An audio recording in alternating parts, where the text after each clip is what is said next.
Bonjour, je suis le docteur Claire-Lune Dupin, je suis pneumologue à l'hôpital Bichat à Paris et je travaille dans un centre de référence pour les maladies pulmonaires rares en étroite collaboration avec un service de rhumatologie très spécialisé dans la polyarthrite rhumatoïde.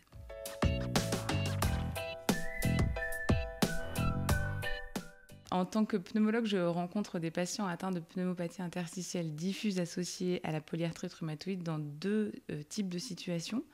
La plus classique, c'est des patients qui me sont adressés par leur rhumatologue parce qu'ils ont identifié chez un patient déjà suivi pour une polyarthrite rhumatoïde une atteinte respiratoire. La deuxième situation, c'est des patients qui rentrent d'emblée dans la maladie par l'atteinte respiratoire. Ils sont essoufflés, ils toussent, on fait un scanner et on découvre une fibrose pulmonaire ou une pneumopathie interstitielle diffuse. Dans toutes les maladies respiratoires, et en particulier quand elles sont associées à des maladies auto-immunes comme la polyarthrite rhumatoïde, l'activité physique est extrêmement bénéfique pour compenser les symptômes liés à la maladie respiratoire. C'est-à-dire que tout autour du poumon, on a des muscles entre les côtes, au-dessus des clavicules, au niveau du cou, qui vont aider notre poumon à se gonfler et à se vider à chaque respiration. Comme tout sportif, si les muscles ne sont pas entraînés, eh bien on a des compétences qui sont moindres. Et donc, quand on est entraîné, quand on fait de l'activité physique, quelle qu'elle soit, on va aussi muscler ses muscles respiratoires et améliorer la sensation d'essoufflement, éventuellement diminuer un petit peu la sensation de toux.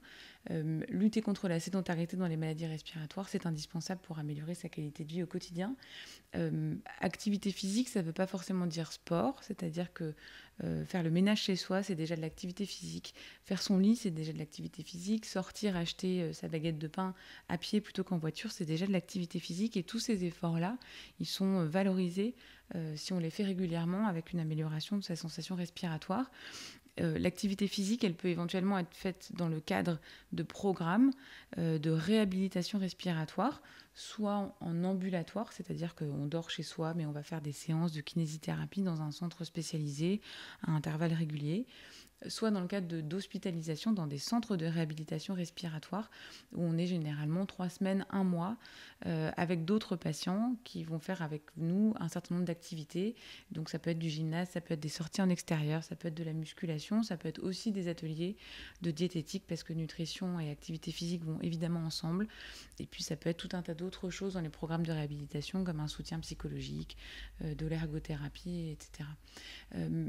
Si éventuellement on a une appétence et qu'on se sent en forme, on peut aller jusqu'à de l'activité sportive pour le coup, et ça peut être également encadré dans des programmes de sport santé ou dans des salles de sport avec des entraîneurs qualifiés qui connaissent les maladies respiratoires et articulaires pour pouvoir adapter un programme d'entraînement spécifique.